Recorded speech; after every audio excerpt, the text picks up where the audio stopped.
So I've had a TV in my bedroom for some time now, and it was sitting on my dresser, and I think it's time that I get this mounted on my wall. I think mounted TVs just look better and they free up the space because they were previously sitting somewhere.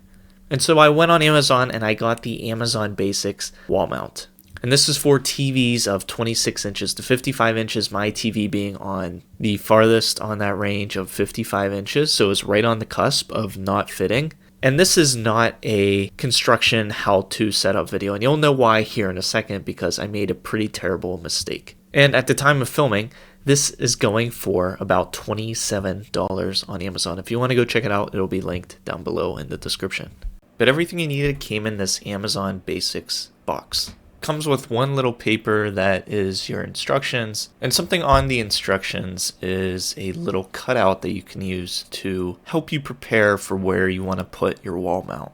Inside the box is a lot more components than what you'll end up using because there are a lot of different brackets depending on your TV type. Because when this mounts to the back of your TV, your screw orientation might be different depending on your TV manufacturer. So they give you a lot of different options to fit your particular TV. The wall mount was very heavy and it felt very solid. And next was to find the stud near where I wanted the TV mount to be. And after finding it and marking it, I took the little cutout and taped it in the location that I was going to place the mount. So after finding where I wanted to place this and screwing in the bolts for this mount, this isn't the first TV mount I've installed, surprisingly. But I don't remember the first one that I did, the bolts being this hard to screw in.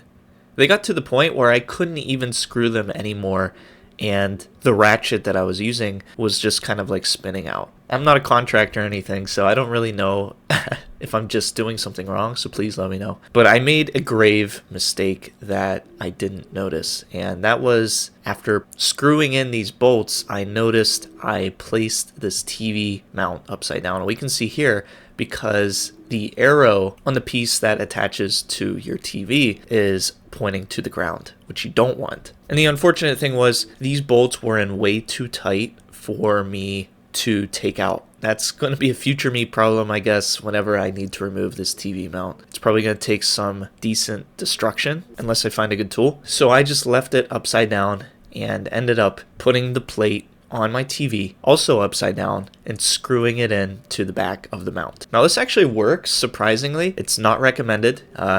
Please make sure if you get this that you do mount it right side up. But I made the most of a bad situation. And if there's anything you take away from this, if you ended up buying a TV stand, is don't rush it and make sure that you're placing it in the proper orientation. Because that's essentially what I did. I rushed this. I wanted to get it done in an hour, and I didn't, and I still ended up doing it wrong, so there was no even point rushing it. But the TV mount does swivel a bit. It doesn't go full 90 degrees, maybe 15 degrees it can go, and it does tilt up and down if you want to alter that as well. Even though I placed it upside down, it still looks great. You would never even know the difference. And because of the arms on the mount, I can move it left or right or out or in. It's very versatile, and I'm very pleased with this purchase, even though I did make the installation error. But I think for the price, it's a very good mount, and if you're interested, like I said, it'll be in the description below. You can go check it out. And thank you guys so much for watching. I hope to see you in a future video.